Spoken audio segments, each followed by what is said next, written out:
కువైట్లో ఏపీ ఎన్ఆర్టీసీ నూతన కోఆర్డినేటర్ల అభినందన సన్మాన కార్యక్రమాన్ని ఘనంగా నిర్వహించారు.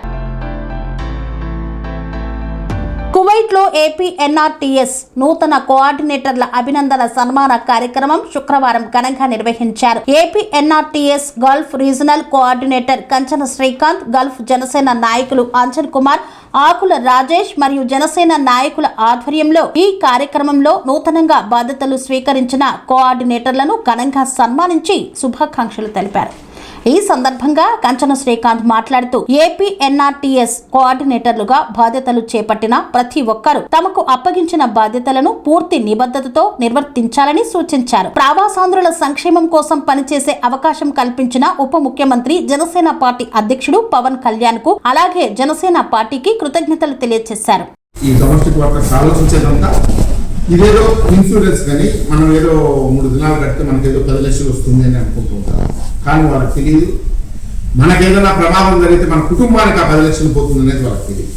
దాన్ని మనం వాళ్ళకు విశదీకరంగా చెప్పాలి. అంటే మనం ఈరోజు బయట దేశాలకు ఎందుకు వచ్చాం? మన కుటుంబాల కోసం వచ్చాం, మన పిల్లల భవిష్యత్తు కోసం వచ్చాం.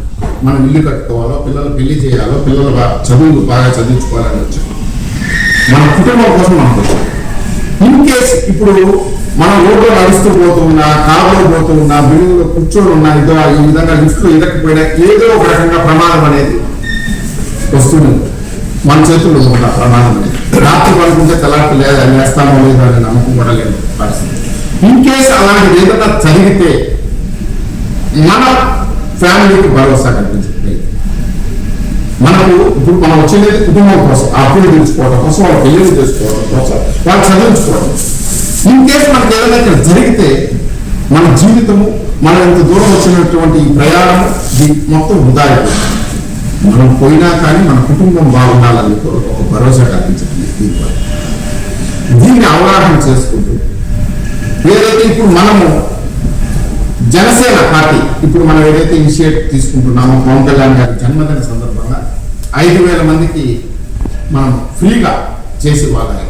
దాన్ని కూడా ఒకసారి ఆ పవన్ కళ్యాణ్ గారి బర్త్డే దగ్గర ఆసనం అయినప్పుడు దాన్ని కూడా మనం ప్రయోజకులు మనం ప్రజలకు తీసుకుపోయి మన పార్టీ నేర్పించింది ఒకటే, మనం ఏ పరిస్థితిలో ఉన్నా, ఏ స్థితిలో ఉన్నా, ఏ స్థాయిలో ఉన్నా పక్క వాళ్ళకి, సమాజానికి సేవ చేయటమే మనం నేర్పించింది. ఇది కూడా ఒక సేవగా ఒక ఛాలెంజింగ్గా తీసుకున్నాం. మనం ఛాలెంజ్ ఒక మనిషికి 50 చేపిస్తామా, 60 చేపిస్తామా, 100